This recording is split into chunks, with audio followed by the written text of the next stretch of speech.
বরফদের সাজে লুকিয়ে পুণ্যার্থীদের গাড়িতে নিয়ে যাওয়া হচ্ছিল বিয়ারের বোতল। পুলিশের নাকা তল্লাশিতে উদ্ধার হলো অসংখ্য বিয়ার সহ মদের বোতল। পুণ্যার্থীদের দিয়ে সমস্ত বোতলের মদ ঢেলে নষ্ট করে দিল পুলিশ। রবিবার রাতে আমার আজকের এই ভিডিওটি দেখার পর অনেক পুরুষ মানুষেরা ভীষণভাবে রাগ করবেন। যারা যারা মহাদেবের পুজো করেন শুধুমাত্র ভাং, গাঁজা কিংবা মদ খাওয়ার জন্য, তাদের কাছে এই ভিডিওটা ঠিক বিষ ফোঁড়ার মতন গিয়ে কানে বিঁধবে এবং প্রত্যেকটা কথা তাদেরকেই টার্গেট করে বলা হয়েছে এই ভিডিওতে। আমিই বলবো, একটা কথা আপনাদেরকে বুঝিয়ে বা বলে আমরা পারি না যে ধর্ম মানে কখনোই কিন্তু নেশা ভাঙ করা নয়। আপনারা কথায় কথায় মহাদেবের উদাহরণ দেন। মহাদেব তো গাঁজা খেত, মহাদেব তো শ্মশানে শ্মশানে ঘুরে বেড়াতো, মহাদেব তো ভাং খেত। মহাদেব যখন খেতে পারে তাহলে আমরা কেন খেতে পারি না? প্রথমে একটা জিনিস পয়েন্ট আউট করে দেওয়া অনেক ভালো, সেটা হচ্ছে মহাদেব কিন্তু নীলকণ্ঠ। এই নীলকণ্ঠ নাম তার কেন হয়েছিল জানেন? এই নীলকণ্ঠ তার নাম হয়েছিল, তিনি সমুদ্র মন্থনের সময় গোটা পৃথিবীর হলাহল একা পান করেছিলেন, তিনি বিষ খেয়েছিলেন। দেবাদিদেব মহাদেব হলাহল বা বিষ পান করেছিলেন, সেই দেবাদিদেবের সঙ্গে আপনারা মদ, ভাং, গাঁজা এই সমস্ত কিছু অপদ্রব্যের তুলনা করে ফেলছেন এবং সোশ্যাল মিডিয়াতে সেগুলো রই রই করে হই হই করে ভাইরাল হয়ে যাচ্ছে। সনাতন ধর্মের অপমান হচ্ছে। আপনারা জল ঢালতে যাচ্ছেন নাকি মদ খেতে যাচ্ছেন সেটাই তো বুঝে উঠতে পারছি না। পুজো, ভক্তি, শ্রদ্ধা কোথায়? এখানে তো কোনো শ্রদ্ধা ভক্তির লক্ষণ মাত্র দেখতে পেলাম না। আপনারা তো শুধুমাত্র মদ খাওয়ার জন্য একটা গাড়ি ভাড়া করেছেন যে শিবের মাথায় জল ঢালতে যাচ্ছেন, কিন্তু আদেও কি আপনারা শ্রদ্ধা ভক্তির সঙ্গে জল ঢালতে যাচ্ছেন, নাকি আপনারা আপনার ধর্মকে এইভাবে ভুল লুণ্ঠিত করছেন সকলের সামনে?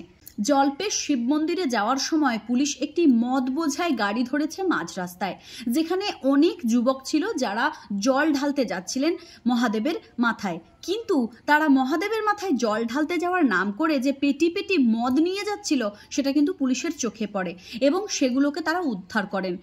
আর এটার থেকে কি হয় বলুন তো? এটার থেকে সনাতন ধর্মের অপমান হয় যে তারা শুধুমাত্র ধর্ম আচরণ করে মদ, গাঁজা খাওয়ার জন্য। এবার তাদেরকে যদি প্রশ্ন করা হয় তখন তারা উদাহরণ দিয়ে দেয় যে মহাদেবও তো গাঁজা খেতেন।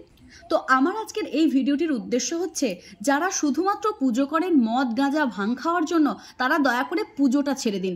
কারণ যেখানে পুজো সেখানে কখনো মদ, গাঁজা, ভাং এসব হতেই পারে না। মহাদেব নীলকণ্ঠ হয়েছিলেন, মহাদেব বিষ পান করেছিলেন।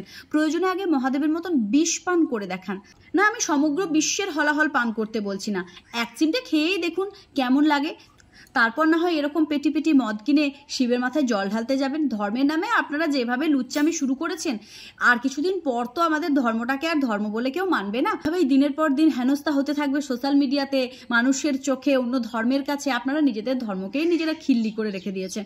যেহেতু আমি আজকের এই টপিকে ভিডিওটা বানিয়েছি, তাই সেই উদ্দেশ্যে আরও কয়েকটা কথা এই ঠুকে দেওয়া যাক এই ভিডিওতে।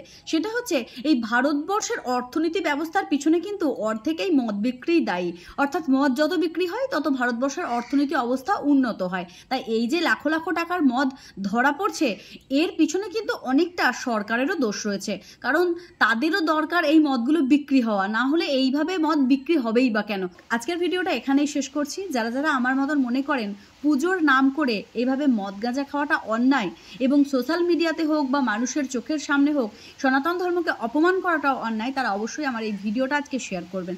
দেখা হচ্ছে নতুন কোনো ভিডিওতে, নতুন কোনো দিন। ততক্ষণের জন্য সকলে ভালো থাকবেন, সুস্থ থাকবেন। জয় শ্রীকৃষ্ণা, রাধে রাধে।